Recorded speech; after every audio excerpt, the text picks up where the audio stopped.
Hello guys, welcome back to Simply Blissful Living. This is Romy and today I'm bringing you a Mother's Day special for all you guys cooking for your moms or your dads or aunts or grandmas or anybody for Mother's Day. This is an almond cake infused with orange flavors and some berries, and it is absolutely delicious. It's my mom's personal favorite, so I wanted to share this recipe with you guys so you guys can make something delicious for the loved ones in your life. So getting right into the recipe, we're going to take the whole wheat pastry flour, the almond meal. I'm using super fine almond meal here. If you don't have almond meal, you can grind your own. And all the amounts will be on my website, and I have a link to that down below. So we'll have the whole wheat pastry flour, the almond flour, the baking powder, and the salt, and we're going to whisk all of this together and just set it aside for later use.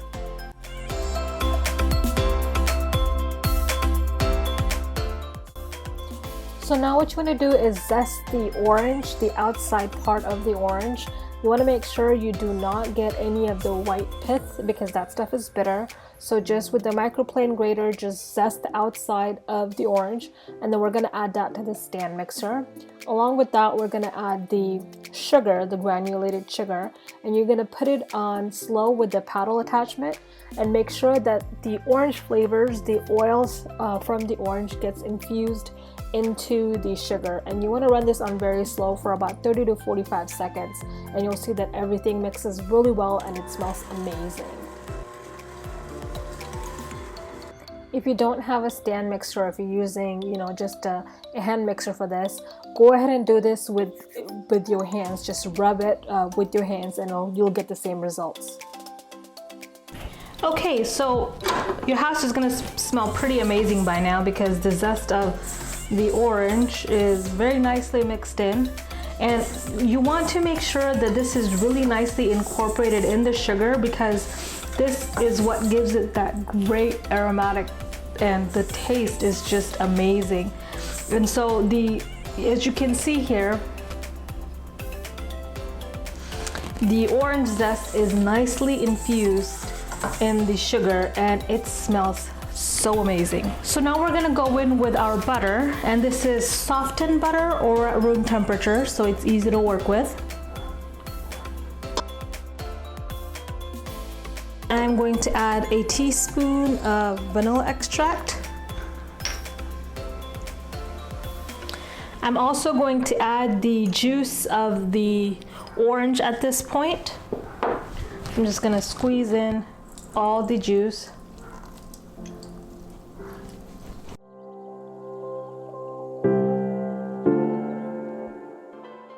Now we're going to mix this for about 3 to 4 minutes until everything becomes a light pale white color.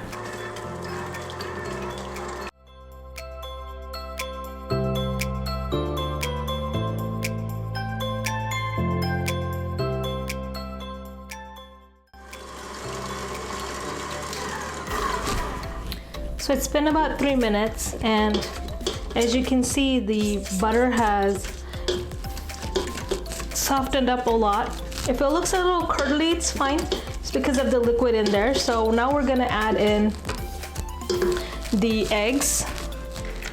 We're gonna do it one at a time, and you want to scrape the bottom of the bowl before you start adding the eggs in to make sure that everything's well incorporated. I'm gonna start this on low and then start adding the egg one at a time, and we're using 3 eggs.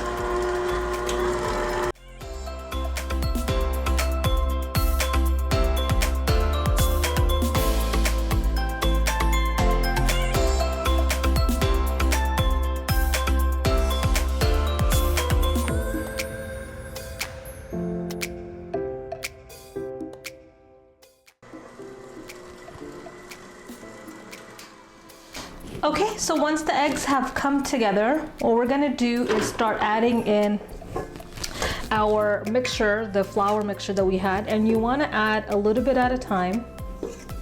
So maybe in 3 parts.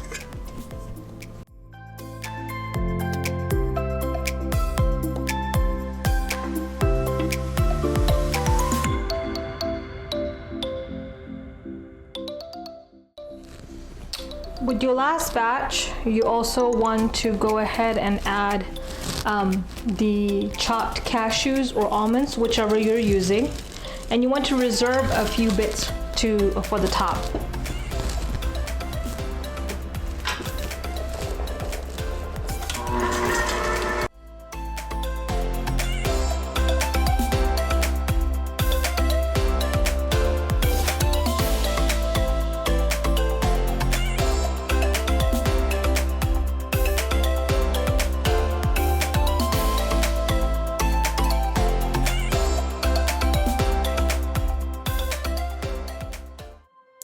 Okay, so once all the batter is come together really nicely, you're going to stop the machine and then remove the paddle attachment. We're going to actually hand fold the berries in so they don't get bruised and the juices don't flow into the batter too much.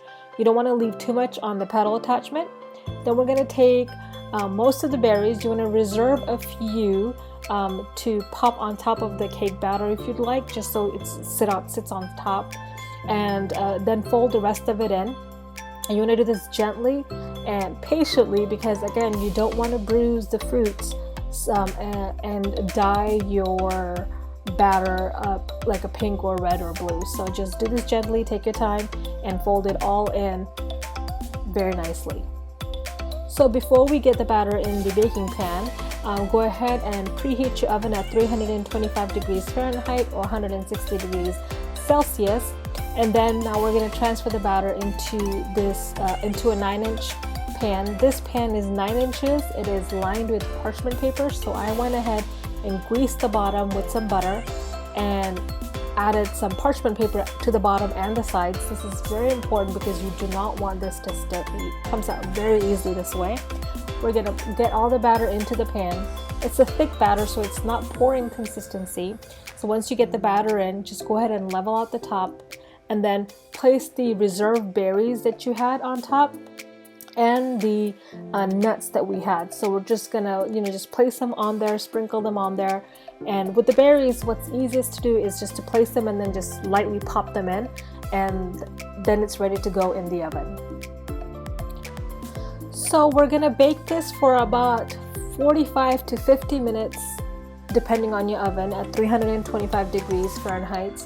You want to start checking it after 40 minutes. This is at 45 minutes and you do the toothpick test.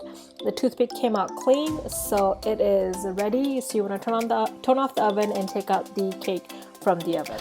Okay, once your cake has cooled, just briefly, it's still warm, but as you'll see here, it's leaving the sides of the pan at this point. So it's a good time to turn it over. What you can do, and the easiest way to do this, so you take a plate, place it over the pan, and flip it. And because we lined the bottom with parchment paper, it should not stick.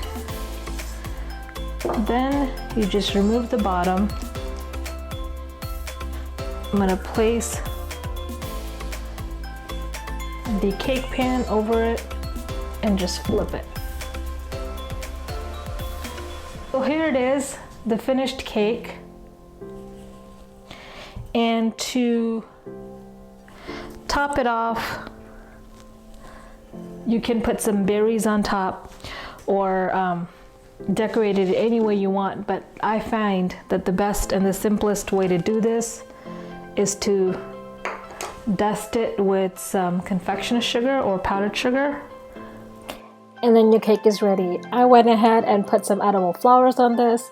You don't have to. Of course, you can serve it just the way it is with some powdered sugar on top. Even without it, it is very tasty. And this recipe is just beautiful. You can make it the day ahead. So make it on Saturday and it's ready for Mother's Day on Sunday. I really hope you like this recipe, and if you did, please don't forget to give it a thumbs up. And before I leave, I want to wish every mother figure out there, whether it be dads, aunts, grandmas, anybody out there, a very happy Mother's Day from the bottom of my heart. I hope you guys have a wonderful day, and thank you for everything that you guys do. And until next time, remember, live blissfully and live happily. I will see you guys very soon. Love you all. Bye.